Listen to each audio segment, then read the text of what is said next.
What is up you guys? It is the Updated Weeb at sa video na ito ay tatalakayin naman natin ang official translation scans para sa Jujutsu Kaisen Chapter 245.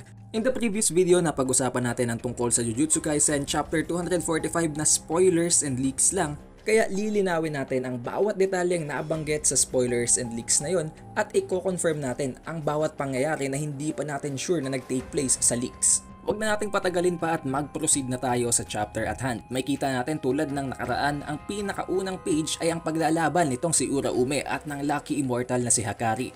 Dahil nga nakalabas na sila ng domain expansion or ng barrier technique ni Hakari, it only means one thing, nakahit na siya ng kanyang jackpot. Kaya meron na siya kayong unlimited reserves ng kanyang cursed energy, which makes it possible for him to use reversed curse technique kahit hindi niya alam kung paano yung gamitin dahil sa overflowing cursed energy nga niya ay automatically nakakagamit siya ng advanced reversed curse technique na nagiging dahilan kung bakit hindi siya mapatay-patay unless siguro ay kung mapuputol ang kanyang ulo or mapapasabog ito. Nabigyan din ng special highlights ang curse technique naman nitong si Uraume na ang Frost Calm. Sa pamamagitan ng kanyang Frost Calm ay nagagawa niyang makapag-add ng extra or additional na frozen cursed energy sa kanyang target na dahilan naman kung bakit ito ay nag-freeze. Tinamaan nito ang kalahating parte ng katawan ni Hakari na dahilan kung bakit hindi siya nakagalaw. Hindi din sinayang ni Uraume ang pagkakataon at agad niyang inatake si Hakari na dahilan naman kung bakit nag-shatter ang kalahating parte ng katawan nito na naka-freeze. Upon taking that damage, halos nawala na ng kalahating parte ng katawan si Hakari, subalit hindi pa rin nagtigil dito si Uraume at nag-prepare pa siya ng follow-up attack habang parabang kumekreate siya ng isang frozen breath, pero nagulat na lamang siya nang biglang bumalik ang kanang kamay ni Hakari. Nakawakan ni Hakari ang ulo ni Uraume at sinamantala niya ang pagkakataong ito para ihampas si Uraume sa building na nasa underneath lamang nila. Mula sa pinakamataas na floor ay naihampas niya si Uraume hanggang sa makarating sila sa ground floor. Hindi naman napigilan ng atake nun si Uraume at pinagpatuloy niya ang pag-create ng parabang isang napakalaking ice pick na tinangka niyang itama kay Hakari na nagland naman actually at kitang-kita natin na halos lumabas pa nga ang innards dito ni Hakari, subalit nagtataka si Uraume kung bakit hindi pa rin ito tumitigil sa pagtakbo at pagsugod sa kanya. Nagulat na lamang siya nang makita niyang unti-unting naghihil na naman ang abdomen ni Hakari at dito niya na na-realize na ang reversed curse technique ni Hakari Kinji ay naisusurpass pa maging si Gojo Satoru at ang King of Curses na si Ryomen Sukuna. Upon close range ay nakapag-land ng isang solid na sipa si Hakari dito kay Uraume, subalit na-block yun ni Uraume at finreeze niya ang paa ni Hakari. Gumawa naman ng paraan si Hakari habang hinuhubad ng kanyang boots ay sinipa niya si Uraume gamit ang kanyang dalawang paa na nag-send naman kay Uraume flying towards the buildings. Matapos makarecover ni Uraume, agad siyang nagmumble ng mga bagay-bagay habang sinasabing ang karamihan daw sa modern sorcerers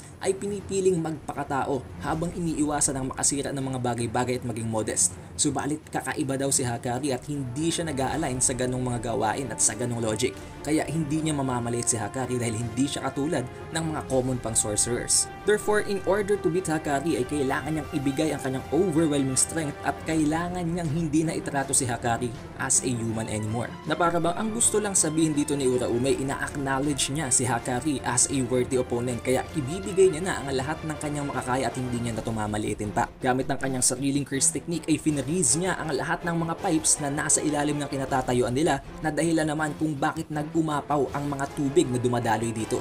One mistake from the previous video ay akala natin umuulan sa kanilang pinaglalabanan, subalit mga tubig lamang pala yun na nanggagaling sa mga sinira ni Uraume na pipes. Si Hakari naman hindi nakaramdam ng kahit na konting hesitation at kaba kahit na naramdaman niyang nagbago na ang aura ni Uraume. Instead, sinabi niya na napakatagal niya ng fired up kaya kailangan na siyang i-freeze ulit nitong si Uraume. However, by the next panel ay magkakaroon ng diversion at makakabalik tayo ngayon sa nangyayaring trial sa gitna ni Higuruma, ni Yuji Itadori at ni Ryomen Sukuna. Alam naman natin na ipagpapatuloy nila ang trial na ginawa na nila way back sa Shibuya incident at ang difference lamang dito ay aalisin niya si Yuji Itadori as a suspect, kundi ang ituturong na lamang nilang suspect dito ay itong si Sukuna.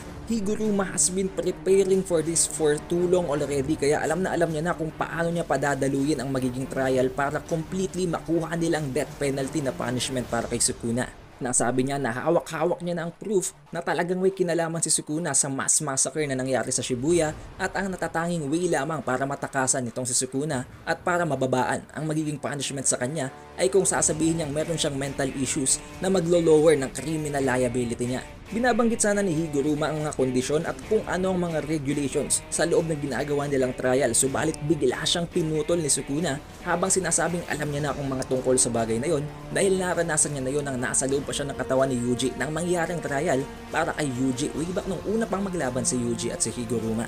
Sinabi niya pa na this has been taking too long already, just finish it. Kaya dahil dito agad siyang napatawan ng guilty ng judgment at nabigyan agad siya ng confiscation at death penalty, which has been the plan all along dahil ito talaga ang pakay nilang mangyari para magkaroon sila ng kahit na konting tsansa man lamang na makipaglaban at mapatay ang King of Curses. However, hindi kinabahan si Ryomen Sukuna. Wala siyang kahit na konting flinch na pinakita at para bang mas lalo pa siyang natuwa at na-excite. And since tapos na nga ang nangyayaring trial sa loob ng domain expansion ni Higuruma, nag-breakdown na ang kanyang barrier technique at dito na nagsimulang magsilabasan ang mga allied sorcerers na si Ino, si Kusakabe at si Choso. Since inaakala nga nila na wala ng curse technique si Ryomen Sukuna at kayang-kaya na nila tong palagan dahil wala ng kanyang mga invisible slashes, pagtutulungan sana nila ito gamit ang Jump Kaisen. Habang nag-mutate ang mallet ni Higuruma papunta sa Executioner Sword, si Sukuna naman ay tuwang-tuwa dahil ito pala ang pinakinaiintrigahan niya. Nagkaroon siya ng interest sa Executioner Sword na dahilan kung bakit gusto niyang mapapasok talaga sa loob ng domain expansion na Deadly Sentencing. Habang hawak-hawak ni Higuruma ang Executioner Sword ay tumatakbo ang gantong bagay sa kanyang isipan na wala na ang shadows na technique nitong si Sukuna dahil nga ginamit niya na ang katawan ni Megumi Fushiguro as a vessel habang nag-e-evolve at nagre-reincarnate siya sa kanyang original form. Most likely hindi din daw niya magagamit ng kanyang shrine or ang kanyang sarili at original na curse technique dahil nakuha na to ng confiscation. Ngayon namang hawak-hawak na nga ni Higuruma ang Executioner Sword, magbibigay sa kanila ito ng napakataas na advantage dahil kahit na konting galos lamang ay automatically that would mean instant death regardless of who you are kahit ikaw pa ang King of Curses. Nang dahil dito tumaas ang moral ng mga allied Jujutsu sorcerers at tinangka nilang sugudin si Sukuna all at once habang pinagtutulungan nito, subalit nagulat na lamang sila nang magsimula na silang tamaan ng mga slashes ni Ryomen Sukuna. And for the last panel, dito na na-reveal ang dahilan kung bakit hindi nawala ang curse technique ni Sukuna. Dahil pala yon sa hawak niyang curse tool. Nabanggit na may hidden pa pala na details sa loob ng Deadly Sentencing ni Higuruma na maging siya ay hindi niya pa alam.